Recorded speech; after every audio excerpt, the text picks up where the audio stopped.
be looking at lesson 152, and it is a review again. So yes, nothing new, just review and practice.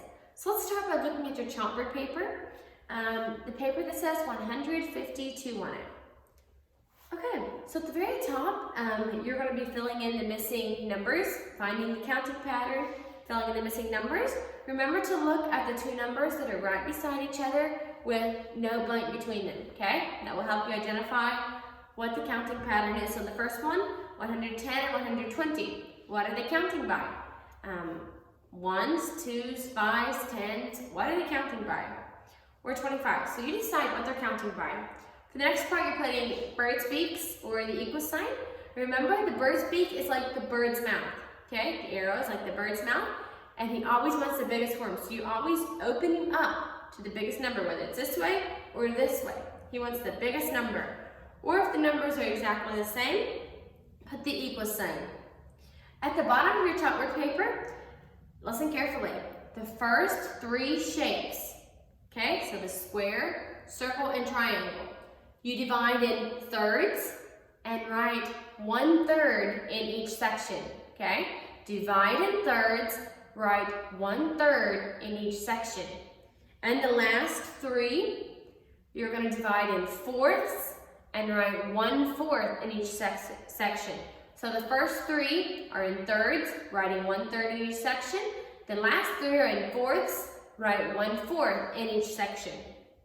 And that is all for your chalkboard paper. Do it carefully.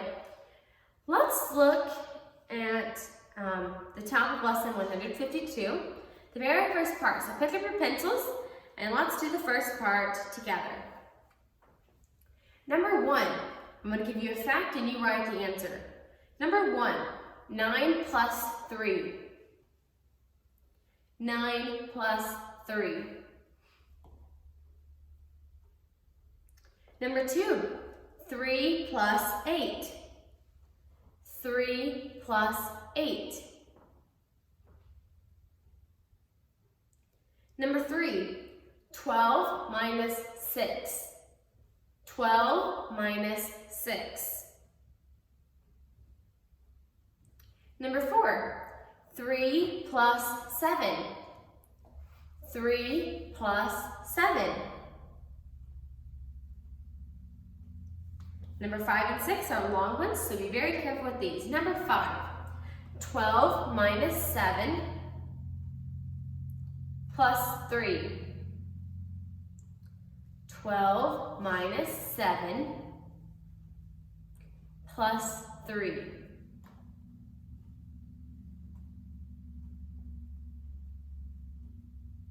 Number 6, 9 plus 2 minus 7. 9 plus 2 minus 7. If you're finished with that part, you may lay your pencils down and let's get started on, let's go over the rest of our lesson. So for the next part, it says divide in halves. So the first two, it tells you divide in halves. Use your rulers to divide in halves. And the next two says divide in fourths. Use your rulers again to divide in fourths. And I forgot to mention, use a ruler on your chalkboard paper as well, okay? When you're dividing those shapes, use a ruler on that part as well. Then we have our 13 addition family.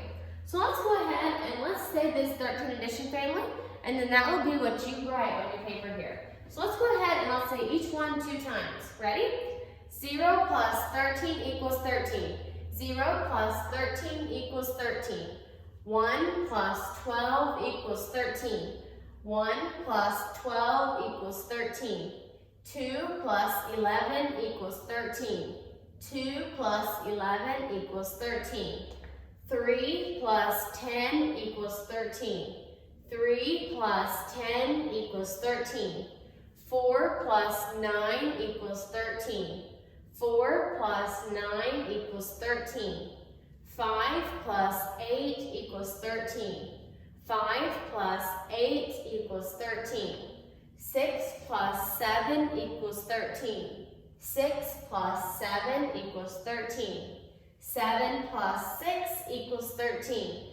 7 plus 6 equals 13. 8 plus 5 equals 13. 8 plus 5 equals 13. 9 plus 4 equals 13. 9 plus 4 equals 13. 10 plus 3 equals 13. 10 plus 3 equals 13. 11 plus 2 equals 13. 11 plus 2 equals 13. 12 plus 1 equals 13. 12 plus 1 equals 13. 13 plus 0 equals 13. 13 plus 0 equals 13. So for that part, write your 13 addition family. Then again, once you finish writing them, go through there and say them each to yourself 2 times. Write the missing addends. So this is your missing addends for your 13 family. You may look up in your boxes if you need to. Finish the counting pattern in each row. So first of all, you find what is the counting pattern. Look at the 2 numbers beside each other, and you figure out the counting pattern, fill in the missing numbers. Now for the next part, count the money.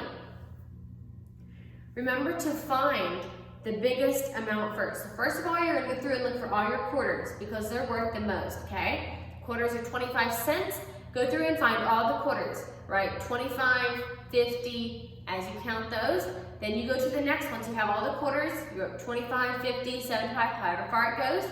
Then you go through and find the dimes. Dimes are worth 10 cents. So then you keep counting from where you left off on the quarters.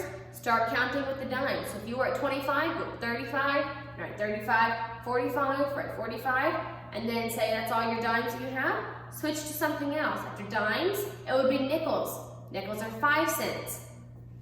So if you were at, I don't know, wherever you were, 45, then you would start counting by 5. So 45, next you write 50 under that one, then 55, 60, 65, and then you go to pennies. Okay, next you switch to pennies, and then you start counting by ones. So when you're finished, your numbers underneath your coins are going to be all mixed up, okay? Because first of all, you counted the quarters, 25, 50. Then you switch to dimes, 60, 70, 80. Then you switch to nickels, 85, 90. Then you switch to pennies, 91, 92. So they're going to be all mixed up because you first went through and went 25, 50, maybe you came back here, maybe here was another dime, and you were 60, 70, and then over here was another penny, or another nickel, it was 75, 80. So they're going to be all scrambled up, okay? So do that very carefully. Do it in that order. Find the quarters, then the dimes, then the nickels, then the pennies. Because quarter is 25 cents, dime is 10 cents, nickel is 5 cents, and penny is 1 cent, okay? So you want to do them in that order. For the next part, it's your 2-column addition problems. Do those carefully, carry if you need to carry. And then the rest of your lesson is addition problems, okay? So do that carefully. You also have a speed drill today. It is subtraction. So yeah, have someone set the timer for you. See if you can get that finished in 1 minute.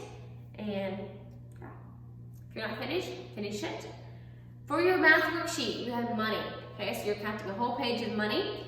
You must write the numbers underneath every one of the coins. Okay, so do that carefully. And the other side is math facts. Okay, do your lesson carefully. Check over all your work. Make sure you used a ruler where you did any underlining, any drawing lines. Make sure you wrote neatly, didn't skip any blanks. You followed all the directions. And this goes for all of your work, not just math, your language, your reading, and your math, okay? So check over everything. And I think that is all for today. Bye.